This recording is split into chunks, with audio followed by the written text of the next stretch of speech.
Hi curious and welcome back. Without a question, each sport has some people who stand out in it and in one way or another they have made their name before ever associated with it. Whether it be by breaking records, controversies or just being one of the best players in that sport. And without a shadow of a doubt, many would agree that Serena Williams is that person when it comes to women's tennis. But how did the sporting champion get to where she is right now, and how did her father prepare her for it? What problems had plagued her from the beginning of her career? Who was the special man in her life? And how has their daughter recently delighted internet users? Stay with us until the very end to find out all about the tennis star, but before we continue, don't forget to hit the bell and the subscription button so you don't miss any of our future videos. Serena Jamaica Williams was born on September 26, 1981 in Saginaw, Michigan to Richard and Ornice Williams. She is the youngest of her father's 5 daughters, with 3 half-sisters called Yutund, Lindria and Isha Price, and 1 full sister, Venus, who is also a tennis player. Their father was determined to see his youngest daughters succeed, and because of that, from a very young age, he would use what he'd learned from tennis books and videos to teach them how to play the game. And curious, when we say a young age, we mean it, because from the age of 3, Serena would be on court not far from the family's new home in Campton, California, for daily 2-hour practices with her dad. The new home had always played a part in this, and it was also no coincidence that they had moved to that exact location. According to reports, Richard chose Compton on purpose due to its high rate of gang activity, as he wanted to expose his daughters to the ugly possibilities of life. Though it wasn't ideal. In his 2014 memoir, Williams had described how those courts and parks were most often controlled by gangs, and that he often had to argue with them to be able to get access to them, and at times those fights got physical. In the beginning, they would not go his way, leaving him with broken bones and his teeth knocked out, but as time went on, he willed himself to victory over them, and it seemed to pay off. In the book, he talked about how difficult the process was by saying, "It had taken 2 years and almost destroyed my body and my spirit, but at that moment, none of that mattered. What mattered was that the courts were ours." The conditions on these courts weren't ideal either, as they were riddled with potholes and had missing nets, but Serena and her sister persevered through the tough climate, and as we are sure many of you are aware, it all paid off. By 1991, Serena was on the Junior United States Tennis Association Tour and ranked first in the 10 and under division. Sensing his girls needed better instruction to become successful professionals, he moved his family again, this time to Florida, so that they could attend the tennis academy of Rick Machi. Machi began to provide additional coaching. He didn't always agree with the girls' father, but he respected that he treated his daughters like kids and allowed them to be little girls. A year later, when Serena was 10, Richard took a step back and stopped sending his daughters to national junior tennis tournaments, as he wanted them to take it slow and focus on their schoolwork. The fact that the girls had also experienced racism was what drove their father to make that decision, as he had heard the parents of the other children talking about the sisters in a derogatory manner during tournaments. Comments like that would be something that would follow them both during their sporting career, but we will talk more about that in a moment, so make sure you stay with us until the very end. It was in 1995 that Serena turned pro, and her career had shown no signs of stopping. In just 2 years, she was already number 99 in the world rankings, which was a huge jump from number 304 where she had been 12 months prior. And all this while she was still in high school. A year later, once she had graduated from high school, almost immediately she landed a $12 million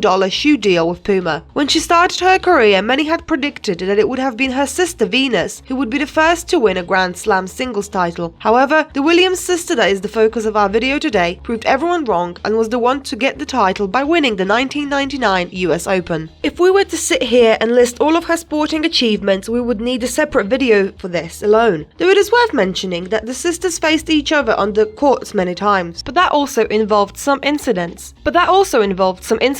such as the most famous one that took place in 2001 at the Indian Wells tournament. It had been speculated for some time that Richard was deciding on the matches between his daughters, so when Venus had to pull out of the match at the Indian Wells tournament due to injury, it angered fans, who started booing Serena as she walked onto the court. It also carried on to the following match. This upset Williams greatly because, as she said at the time, integrity meant everything to her and her sister, and both she and her father had noted that these jeers from the crowd and speculations of match fixing were racially motivated, and so she had boycotted the tournament and refused to play there for 14 years, only making a comeback in 2015.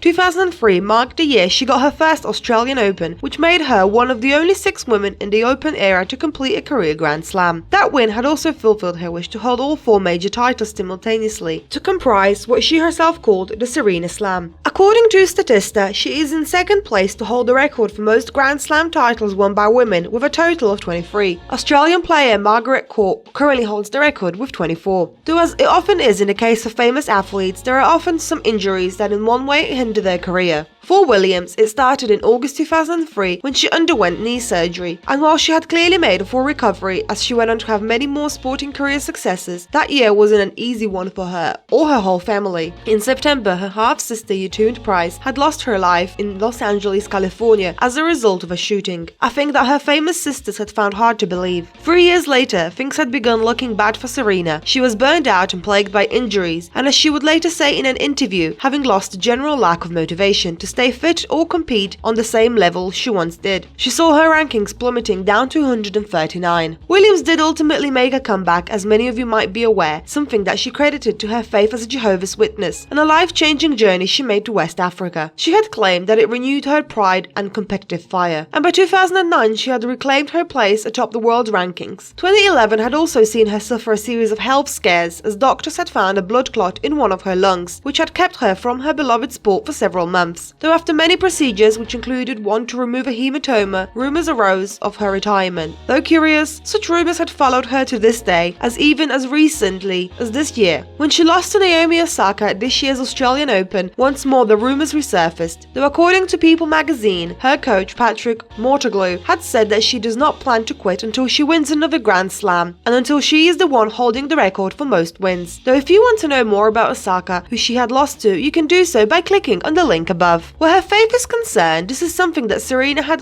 been spoken about, the religion and her faith, as she had often been thanking Jehovah's God for her success. In a Vogue interview, she had also said that being a Jehovah's Witness is important to her, and added that she had never really practiced it and wanted to get into it. It seems that with the birth of her daughter, this is something that she has done, as in an interview with the Time magazine, when her daughter Olympia was close to turning 1, she revealed they won't be celebrating her birthday, as that's not something that Jehovah's do. And despite the fact her husband Alexis didn't grow up in any church, she said he had been very supportive of her and put his wife's needs first. And speaking of Serena's family, who is her husband? The man who had stolen the heart of one of the greatest tennis players in the world is Alexis Ohanian, who is a tech entrepreneur and an author. He wrote the best-selling book, Without Their Permission, How the 21st Century Will Be Made Not Managed, which was published in 2013. Though to most, he might be more known as the co-founder and executive chairman of the website Reddit. He was dubbed Mayor of the Internet after his battles with US lawmakers over proposed bills aimed at cracking down on online copyright breaches. Alexis and Serena got engaged in December 2016 after secretly dating for 15 months, after meeting in Rome. If you want to know more about Ohanian, you can do so by checking out our previous video, the link to which is displayed above. But for now, make sure to stay with us. The two got married on November 16, 2017, and their wedding was attended by a long list of A-listers, which included Beyoncé, Kim Kardashian, and Eva Longoria. However, this is not where her list of famous friends ends. As fans of the tennis player might know, she is friends with Meghan Markle, even attending her wedding. Markle had been supporting Serena during her matches, and just as the Duchess is fighting her own battle against racism, her friend was there having her back and calling her the epitome of strength. We also have a video dedicated to their friendship, the link to which is being currently displayed above.